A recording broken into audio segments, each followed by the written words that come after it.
Hello बच्चों, कैसे हैं आप लोग। आशा करता हूँ आप लोग अच्छे होंगे, स्वस्थ होंगे, मस्त होंगे। चलिए बच्चों, आज के इस वीडियो में एक बार फिर से हम कक्षा 12 के विद्यार्थियों के लिए साहित्यिक हिंदी का जो है मॉडल पेपर लेकर आए हैं। यूपी बोर्ड के लिए मोस्ट इंपॉर्टेंट रहेगा। 24 फरवरी को होने वाली परीक्षा के लिए वेरी इंपॉर्टेंस रहेगा। और बच्चों जो है बहुत ही इंपॉर्टेंट क्वेश्चन हम लेके आए हैं। तो चलिए आइए हम लोग देखते हैं क्वेश्चनों को, जो बहुत ही इंपॉर्टेंट क्वेश्चन है। देखो सबसे पहले बच्चों ऐसे पेपर सेम टू सेम मिलेगा आपको। देखो सबसे पहले अनुक्रम लिखना है आपको, उसके बाद नाम लिखना है, उसके बाद में ये देखो ये बच्चों मुद्रित पृष्ठ जो है संकेतांक दिया है, इसको मुद्रित पृष्ठों की संख्या रहेगा। तो साहित्यिक हिंदी का जो है पेपर रहेगा। और चलिए बच्चों, समय जो मिलेगा आपको 3 घंटे 15 मिनट का समय मिलेगा। पूर्णांक जो रहेगा बच्चों 100 अंकों का रहेगा। और निर्देश करा प्रारंभ के 15 मिनट परीक्षार्थियों को प्रश्न पत्र पढ़ने की निर्धारित है। इस प्रश्न पत्र में बच्चों 2 खंड है, दोनों खंडों के सभी प्रश्नों को उत्तर देना अनिवार्य है। ठीक है, यहाँ करो, यहाँ खंडों होना चाहिए। सबसे पहले हम लोग खंड का हल करेंगे। चलिए बच्चों देर न करते हुए जो क्वेश्चनों को जो है हम हल करते हैं। देखो सबसे पहले खंड का से बहुविकल्पी प्रश्न होते हैं जो 1-1 अंकों का रहता है। तो चलिए हम इसको हल करते हैं। पहला क्वेश्चन बच्चों आपके सामने है कि हिंदी की जो है प्रथम मौलिक कहानी है। हिंदी की जो है प्रथम मौलिक कहानी है पुरस्कार ममता इंदुमती मधुआ। तो सही जवाब बच्चों जो है क्या हो जाएगा, तीसरा हो जाएगा जो है इंदुमती। यानी हिंदी की जो है प्रथम मौलिक कहानी जो है क्या है बच्चों, इंदुमती है। ठीक है भैया। चलिए अगला क्वेश्चन देखेंगे। जो है अगला क्वेश्चन है कि आनंद कादम्बनी पत्र के संपादक थे। आदम कादम्बनी पत्र के जो है संपादन कौन थे बच्चों, संपादक है भारतेंद्र हरिश्चंद्र, बद्री नारायण चौधरी प्रेमधन, राय कृष्णदास, महावीर प्रसाद द्विवेदी। तो खा का जो है दूसरा क्या हो जाएगा बच्चों, दूसरा हो जाएगा बद्री नारायण चौधरी प्रेमधन। सही जवाब दूसरा हो जाएगा। ठीक है। अगला क्वेश्चन बाण भट्ट की बच्चों आत्मकथा है। ग वाला देखेंगे, बाण भट्ट की आत्मकथा की विधा है। ये भी जो है 1 नंबर के। ये सब क्वेश्चन जो होते हैं 1-1 नंबर के होते हैं बच्चों। कॉम्पिटिटिव एग्जाम के लिए भी मोस्ट इंपॉर्टेंस होते हैं। तो बाण भट्ट की जो है आत्मकथा की विधा है, रेखा चित्र है कि आत्मकथा एक उपन्यास है कि निबंध है। तो बच्चों जो सही जवाब हो जाएगा सी हो जाएगा, यहाँ पर तीसरा हो जाएगा उपन्यास हो जाएगा। अगला क्वेश्चन है आधुनिक हिंदी साहित्य के जनक जो है माने जाते हैं। आधुनिक हिंदी साहित्य के जनक माने जाते हैं, जो है माने जाते हैं। आपको बताना है बच्चों, 4 ऑप्शन दिया गया है, क्या हो जाएगा। तो घा का सही जवाब बच्चों तीसरा हो जाएगा भारतेंद्र हरिश्चंद्र को। आधुनिक हिंदी साहित्य के जनक भारतेंद्र हरिश्चंद्र को जो है माना जाता है। अगला क्वेश्चन है कि हिंदी की पहली आत्मकथा है। हिंदी की जो है पहली आत्मकथा क्या है बच्चों, 4 ऑप्शन दिए गए हैं। सही जवाब जो है पहला हो जाएगा अर्धकथा हो जाएगा। चलिए अब हम लोग 2 का देखेंगे। ये भी जो है 1-1 नंबर का रहता है। पहला क्वेश्चन है श्रृंगार लहरी ग्रंथ के रचयिता है। श्रृंगार लहरी ग्रंथ के जो है रचयिता कौन है। बिहारी है, केशव है, जगन्नाथ रत्नाकर है, भारतेंद्र हरिश्चंद्र है। पहला बच्चों ये सही जवाब हो जाएगा, तीसरा हो जाएगा जगन्नाथ दास है, रत्नाकर हो जाएगा। अगला क्वेश्चन है कि दीप शिखा के रचयिता कौन है। तो बच्चों दीप शिखा बहुत बार आप पढ़े होंगे ये सब क्वेश्चन। जो दीप शिखा के रचयिता है महादेवी वर्मा जी हैं। अगला क्वेश्चन है सुमित्रा नंदन पंत की रचना है उर्वशी पल्लव परमिल कामायनी। सही जवाब बच्चों जो है आपको बताना है क्या हो जाएगा। तो सही जवाब दूसरा हो जाएगा, यहाँ पर जो है पल्लव सुमित्रा नंदन पंत की जो है रचना है। छायावाद योगीन रचना है बच्चों प्रिप्रवास कामायनी साकेत वैदेही वनवास। तो छायावाद योगीन रचना है कामायनी है, जिसको बच्चों जयशंकर प्रसाद ने लिखा है। किसने लिखा है, जयशंकर प्रसाद ने जो है लिखा है कामायनी को। अगला क्वेश्चन है दूसरा सप्तक वर्ष प्रकाशन वर्ष माना जाता है। दूसरा सप्तक प्रकाशन वर्ष माना जाता है। 4 ऑप्शन दिए गए, सही जवाब क्या हो जाएगा, दूसरा हो जाएगा सन 1951 ईस्वी। दूसरा सप्तक का प्रकाशन वर्ष माना जाता है।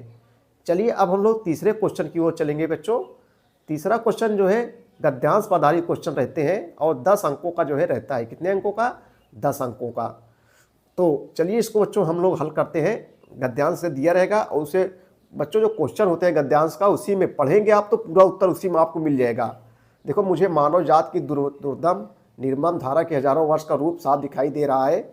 मनुष्य की जीवनी शक्ति बड़ी निर्मम है, वह सभ्यता और संस्कृति के बिथों मोहों को जो है रौती चली आ रही है। ना कितने धर्मचारों विश्वासों 100 व्रतों को धोती बहाती या जीवन धारा आगे बढ़ी है।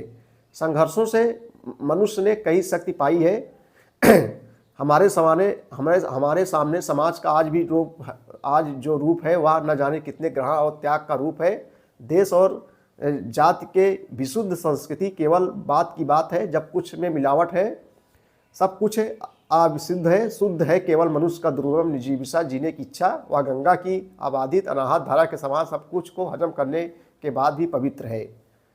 तो चलिए सबसे पहले बच्चों प्रस्तुत गद्यांश का संदर्भ लिखिए। तो इसका जो है संदर्भ लिखना है, तो हम लोग संदर्भ देखते हैं। देखो प्रस्तुत गद्यांश आचार्य हजारी प्रसाद द्विवेदी द्वारा लिखित जो है अशोक के फूल नामक निबंध से बच्चों उद्घृत यानी जो है लिया गया है। ठीक है, दूसरा क्वेश्चन है मनुष्य की जीवन शक्ति कैसी है? तो उत्तर हम लोग देखेंगे बच्चों। देखो मनुष्य की जीवन शक्ति जो है अत्यंत निर्मम है। मनुष्य की जीवन शक्ति क्या है? जो है अत्यंत निर्मम है। अगला क्वेश्चन है आज हमारे सामने आज समाज का स्वरूप कैसा है? तो बच्चों जो है आज हमारे सामने आज के समाज का स्वरूप जो है विभिन्न सभ्यता एवं संस्कृतियों के ग्रहण और त्याग का स्वरूप है।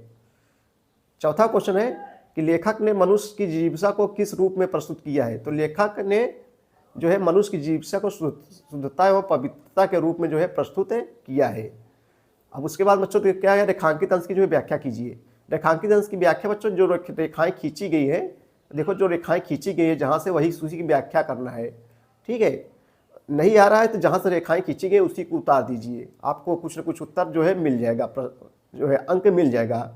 ठीक है भैया, तो रेखांकित बच्चों अंश की जो है व्याख्या कीजिए, आप लोग कर लीजिए। उसके बाद अथवा दिया गया विज्ञान की प्रगति के कारण नित्य नई चीज़ों का नियंत्रण आविष्कार होता रहा है। प्रस्तुत गद्यांश पाठ का नाम और उसके लेखक नाम लिखिए। रेखांकित अंश की व्याख्या कीजिए। किस कारण निरंतर नई चीज़ों का आविष्कार होता रहता है? नए आविष्कार के नामकरण के लिए नया शब्द कौन बनाता है? अथवा दो में से बच्चों एक आपको करना है।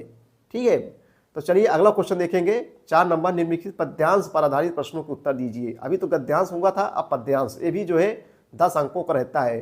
पूरी हुए न यदि तुझसे अन्य बातें हमारी, तो तू मेरी विनय इतनी मान ले और चली जा। छू के प्यारे कमल पग को प्यार के साथ आ जा। जी चाहूँगी हृदय तल में मैं तुझी को लगा के। तो ये पद्यांश दिया गया है बच्चों, इसको पढ़ के उत्तर देखो। पूरी पद्यांश संदर्भ लिखिए। तो इसका बच्चों संदर्भ लिखना है। तो देखो कविता का शीर्षक पवन दूतिका है, उसके रचयिता अयोध्या सिंह उपाध्याय हरिऔध है।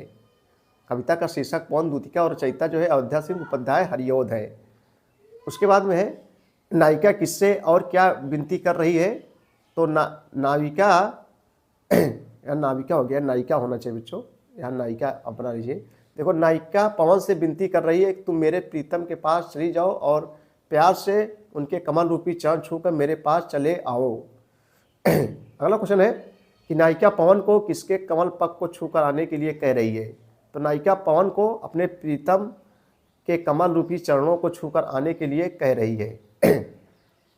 अगला क्वेश्चन है कमल पग में कौन सा अलंकार है? तो बच्चों कमल पग में जो है रूपक अलंकार है। रेखांकित पंक्ति जो है व्याख्या कीजिए। जो रेखाएं खींची गई है, अब देखो जो रेखाएं खींची गई है, इसी छू के प्यारे कमल पग को प्यार के साथ आ जा, तो इसका जो है व्याख्या करना है। देखो जो है रेखांकित अंश की व्याख्या कीजिए। तो राधा पवन से कह रही है कि हे पवन तू मेरे प्रीतम के पास चली जाओ और मेरे प्रीतम के कमलवत चरणों को छूकर, कमलवत है, कमलवत है, यहाँ कमलवत है, कमलवत चरणों को छूकर मेरे पास चली आओ। तब विरह से मृत पाए मैं तुझे जो है अपने हृदय से लगाकर फिर से जीवन धारण कर लूँगी। ठीक भैया। उसके बाद बच्चों अथवा रहेगा। मैं नीर भरी दुख की बदली स्पंदन में चिर बहुत बार परीक्षाओं में आया गया। उपी पद्यांश संदर्भ लिखिए। 2 में से करना है। पद्यांश काव्यत्री ने स्वयं क्या बताया है? काव्यत्री के निरंतर रुदन क्या कारण है? 2 में से एक बच्चों करना है, तो हमने एक किया है। रेखांकित पंक्ति की व्याख्या कीजिए। अब देखो 5 नंबर जो रहेगा निम्नलिखित किसी एक लेखक का जीवन परिचय देते हैं उनकी रचनाओं को उल्लेख कीजिए। 5 नंबर का रहेगा। अधिकतम शब्द सीमा 80 शब्दों में लिखना है। तो बच्चों वासुदेव शरण गवाह मोस्ट इंपॉर्टेंस है, जरूर आगे तैयार कर लीजिए। आचार्य हजारी प्रसाद द्विवेदी, डॉक्टर APJ अब्दुल कलाम। वासुदेव शरण अग्रवाल बहुत बच्चों कई बार परीक्षाओं में जो है मोस्ट इंपॉर्टेंस है। 2024 बोर्ड एग्जाम के लिए जरूर आएगा। उसके बाद में निम्नलिखित में किसी एक कवि का जीवन परिचय। अभी लेखक का कवि, अभी ये भी 5 नंबर का शब्द सीमा वही 80 शब्द में लिखना है आपको। भारतेंद्र हरिश्चंद्र, जनशंकर प्रसाद, ये तीनों मोस्ट इंपॉर्टेंट बच्चों। इनमें 2 तैयार कर लीजिए, एक जरूर आएगा, 2 तैयार कर लीजिए, जो है आपको जरूर पूछा जाएगा एक इसमें से। अब देखो 6 है पंचलाइट कहानी के कथानक प्रकाश डालिए अथवा डालिए। शब्द सीमा जो है 80 शब्दों, 5 अंकों का। अथवा चरित्र चित्रण की दृष्टि से बहादुर अथवा कर्मनाशा की हार कहानी समीक्षा कीजिए। जहाँ भी बच्चों अथवा लगा रहे दो में से एक आपको जो है करना है। स्वपठित खंडकाव्य के आधार पर किसी एक खंडकाव्य के प्रश्न का उत्तर लिखिए। अधिकतर शब्द सीमा 80 शब्द है। स्वपठित मतलब जिले वाइज होता है बच्चों, जो आपके यहाँ जो है पढ़ाया जाता है। ठीक है, स्वपठित मतलब जो आपके यहाँ पढ़ाया जाता है। कहीं रसरथी चलता है, कहीं आलोकविद खंडकाव्य चलता है, ये भी 5 अंकों का होता है। तो कहीं त्यागपथी, कहीं श्रवण कुमार। तो जैसे बच्चों ठीक है, अब देखो प्रयागराज में आलोकविद खंडकाव्य चलता है, और जिलों में 4-5 जिलों में और चलता है आलोकविद खंडकाव्य। तो आप अपने टीचर से जो है पूछ लीजिए बच्चे, जो आपके यहाँ चलता है। ठीक है, अब देखो निम्नलिखित संस्कृत गद्यांशों में किसी एक का संदर्भ सहित हिंदी में अनुवाद करना है। ये जो है बच्चों 7 अंक का है। अब देखो क्या करना है, इसका संदर्भ सहित अनुवाद। अब ऐसे लिखेंगे, उसके बाद डैश हम लोग करेंगे। देखो प्रस्तुत संदर्भ हम लोग लिखेंगे इसका। प्रस्तुत गद्यांश हमारी पाठ पुस्तक संस्कृत दिग्दर्शिका के जाता कथा पाठ है उलूक जातकम से जो है लिया गया है। ठीक है भैया, अब इसका जो है हम लोग अनुवाद करेंगे। देखो अतीते प्रथम अल्पे जना एकाम रूपीभ्यम सौभाग्य प्राप्तम। देखो बच्चों यहाँ प्रथम कल्पे होगा, इसके लिए क्षमा चाहते हैं। प्रथम कल्पे, प्रथम आप लोग बना लीजिए, थोड़ा टाइप में मिस्टेक हो जाता है। प्रथम कल्पे है। प्रथम कल्पे जनः एका भी रूपम सौभाग्य प्राप्तम सर्वकार। तो ऐसे लिखा है बच्चों, इसको आपको अनुवाद करना है। देखो प्राचीन काल में, देखो अतीते प्रथम काल पे, यानी जो है प्राचीन काल में प्रथम काल पे लोगों ने एक विद्वान सौभाग्यशाली, देखो सौभाग्य प्राप्त सर्वकार, सौभाग्यशाली और समग्र आकृति से परिपूर्ण पुरुष को जो है राजा बनाया। देखो परिपूर्ण पुरुषम राजा नाम कुरुवन चतुष्पदा अपि सत्रपत्तम एकम सिंहम राजा नाम कुरुवन तथा शकुनिगड़ा हिमवत। हम पढ़ दे रहे हैं। प्रदेशे एकस्मिन पाषाणे सत्रिपत्त मनुष्यो राजा प्रज्यते तथा चतुष्पदेषु च अस्माकं पुरंतरे राजा न अस्ति अराजको वसो नाम वर्तते एको राजस्थाने तथा पायते इति उक्वंता अथा ते। ठीक बच्चों, इसको जो है अनुवाद करना है। देखो प्राचीन काल में प्रथम कल्प में लोगों ने एक विद्वान सौभाग्यशाली और समग्र आकृति से परिपूर्ण पुरुष को राजा बनाया। चौपायों ने भी एकत्र होकर एक शेर को राजा बनाया। इसके बाद पक्षीगण हिमालय प्रदेश में एक चट्टान पर एकत्र होकर बोले मनुष्यों, और उसी प्रकार चौपायों में पशुओं में राजा जाना जाता है। फिर अर्थात किंतु हमारे बीच कोई राजा नहीं है, किसी एक को राजा के स्थान पर स्थापित करना चाहिए। इसके बाद उन्होंने परस्पर एक दूसरे को देखते हुए एक उल्लू को देख कर कहा, यह हमको अच्छा लगता है। तो हमने पढ़ दिया है। निम्नलिखित श्लोकों में हिंदी में संदर्भ सहित अनुवाद कीजिए। अब देखो बच्चों श्लोक आएगा, इसमें से अथवा करके पूछेगा। ठीक है बच्चों, देखो जैसे दिया है ऐसे एक और अथवा देगा। 2 में से एक करना है, एक हमने कर दिया है। तो चलिए भैया आगे देखेंगे हम लोग। अब देखो श्लोक संबंधित है। निम्नलिखित श्लोकों का हिंदी में जो है संदर्भ सहित अनुवाद कीजिए। अब देखो श्लोक दिया है, इसका संदर्भ सहित अनुवाद करना है बच्चों। पश रूपेण सौमित्रे वना नाम पुष्प साइनाम श्रुताम पुष्प वर्षाणी वर्षे तो मुच म्यू। अब इसको बच्चों संदर्भ करना है। देखो हम संदर्भ कर दे रहे हैं। प्रस्तुत श्लोक हमारी पाठ पुस्तक है। प्रस्तुत श्लोक हमारी पाठ पुस्तक संस्कृत दिग्दर्शिका के ऋतुवर्णम नामक पाठ के वर्षा शीर्षक से जो है लिया गया है। अब इसका जो है हम लोग व्याख्या कर दे रहे हैं। देखो अनुवाद है, कह रहा है हे लक्ष्मण, पुष्पों से लदे हुए इन वनों की शोभा को देखो। ये उसी प्रकार पुष्प की वर्षा कर रहे हैं जैसे मेघ जल की वर्षा करते हैं। देखो लिया है, जैसे मेघ वर्ष की वर्षा कर रहे हैं। अथवा कर देगा रेखामांतरी चुपमान परम न व्यतीतु प्रजास्तु निवत्मना रेखा मात्र मपि क्षुन्नम दामन परम। अब इसका बच्चों निम्नलिखित में से किन्हीं 2 प्रश्नों का उत्तर 2 में से एक करना है। ये श्लोक है, चाहे इसको कीजिए और चाहे उसको बच्चों, 2 में से एक आपको करना है। तो एक हमने कर दिया है। अब देखो निम्नलिखित में से किन्हीं 2 प्रश्नों के उत्तर संस्कृत में दीजिए। अब देखो संस्कृत में प्रश्न उत्तर आता है, आपको यहाँ से 4 अंक मिलते हैं, 2 + 2। निम्नलिखित में से किन्हीं 2 प्रश्नों के जो है उत्तर संस्कृत में जो है दीजिए। राजा भोजा सीताम किम प्राह। तो उत्तर हो जाए राजा भोजा सीताम प्रभात वर्णय इति प्राह। ठीक है, कस्य कामाय सर्वम प्रियम भवति। तो आत्मना कामाय सर्वम प्रियम भवति। बहुत कठिन नहीं होता है। दिलीपा कस प्रदेश राजा आसीत, दिलीपा समग्र भूमंडलस राजा आसीत, यानी दिलीप जो है किस प्रदेश के राजा थे। मत्स्यम कम राजा नाम अकुर्वन, तो मत्स्य अनंत मत्स्यम राजा नाम अकुर्वन। कवि कुल गुरु का कथ्यते, तो कवि कुल गुरु कालिदासा जो है कथ्यते हो गया। चलिए अब हम लोग चलेंगे 10 अंकों पर। रौद्र अथवा करुण रस का जो है परिभाषा लिखकर उसका उदाहरण दीजिए। 2 अंक है बच्चों।